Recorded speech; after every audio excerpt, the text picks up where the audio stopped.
Irregular cycles అంటే ఏంటి? ఈ ఇర్రెగ్యులర్ సైకిల్స్‌కి కారణాలేంటి? ఈ విషయాల గురించి మనం ఈరోజు మాట్లాడుకుందాము. నమస్తే అండి. నేను doctor Maitri, fertility expert, Maitrishri fertility centre, Hyderabad. So నార్మల్‌గా ఆడవారికి పీరియడ్స్ అనేవి స్టార్ట్ అయిన తర్వాత ఎవ్రీ మంత్ డేట్ అనేది రావడం అనేది యూజువల్‌గా రెగ్యులారిటీ కింద వస్తుంది. సో ఈ రెగ్యులారిటీ అంటే జనరల్‌గా 25 నుంచి 35 రోజుల మధ్యలో డేట్ అనేది రావడంని రెగ్యులర్ సైకిల్స్ అంటాం.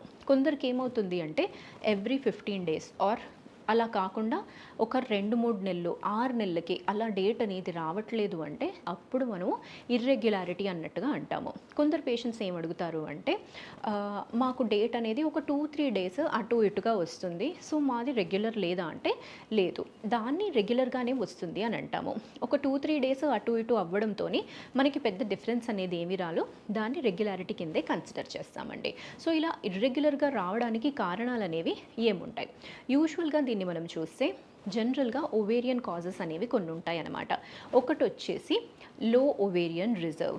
అండాశయంలో ఎగ్స్ అనేవి చాలా తక్కువ అయిపోయాయి అంటే అప్పుడు వాళ్ళల్లో ఇర్రెగ్యులర్ సైకిల్స్ అనేవి వస్తాయి. ఒకవేళ అండాశయంలో ఎక్కువ నంబర్ ఎగ్స్ ఉన్నాయి అన్నా కానీ అప్పుడు కూడా ఇర్రెగ్యులర్ సైకిల్స్ అనేవి వస్తాయి. దాన్ని పీసీఓడి ప్యాటర్న్ అని అంటాము. సో ఈ రెండు ఏవైతే ఫీచర్స్ అనేవి ఉన్నాయో అవి సిమిలర్ సిమ్టమ్స్ లాగా మనకి తెలుస్తుంది. కాకపోతే కంప్లీట్లీ ఆపోజిట్ ఎండ్ ఆఫ్ స్పెక్ట్రమ్‌లో ఉన్న క్యారెక్టరిస్టిక్ ఫీచర్స్ అనమాట ఇవి. రెండిట్లో కామన్‌గా మనం చూసేది ఏంటి అంటే ఇర్రెగ్యులర్ సైకిల్స్. కానీ ఒక స్కాన్ చేశాము అంటే రెండిటికి మనకు డిఫరెన్స్ అనేది తెలుస్తుంది. స్కాన్‌లో తక్కువ ఎగ్స్ ఉన్నాయంటే పీఓఆర్ కింద వస్తుంది, అంటే పువర్ ఓవేరియన్ రిజర్వ్. ఎక్కువ ఎగ్స్ ఉన్నాయంటే పీసీఓడి కింద వస్తుంది. ఇలా మనము దాన్ని డిఫరెన్షియేట్ చేయాలి. అండ్ ఇంకొక డిఫరెన్షియేటింగ్ ఫ్యాక్టర్, మనం అసలు స్కాన్ చేయించుకోలేకపోతున్నాము, ఎక్కడైనా వేరే చోటు ఉన్నాము, మనం తెలుసుకోవాలనుకుంటున్నాము అంటే ఒక టెస్ట్ అనేది మీరు చేయించుకోవచ్చు. అది ఏఎంహెచ్ అనే blood test, anti Müllerian hormone. ఈ టెస్ట్ చేయించుకున్నారు అంటే మీ ఎగ్ రిజర్వ్ ఎంత ఉంది అనేది తెలుస్తుంది. తర్వాత వచ్చేసి కొన్ని హార్మోన్స్ ఉంటాయి. ఆ హార్మోన్స్ ఏంటి అంటే మీకు డేట్ వచ్చినప్పుడు 5 రోజు లోపల ఈ హార్మోనల్ టెస్ట్లు అనేవి చేయించాలి. ఎఫ్ఎస్హెచ్, ఎల్హెచ్, ఈ2, పీ4 అని ఉంటాయి అన్నమాట. ఈ టెస్టులు చేస్తే మనకి ఇక్కడ కూడా రెండిట్లో డిఫరెన్స్ అనేది తెలుస్తుంది. తర్వాత వచ్చేసి నెక్స్ట్ ఇంకొక ఇంపార్టెంట్ ఫీచర్ అంటే హార్మోనల్ ఇంబ్యాలెన్స్. హార్మోనల్ ఇంబ్యాలెన్స్ అంటే మనకి కామన్గా చాలామందికి తెలిసిన హార్మోన్స్ అంటే థైరాయిడ్ హార్మోన్.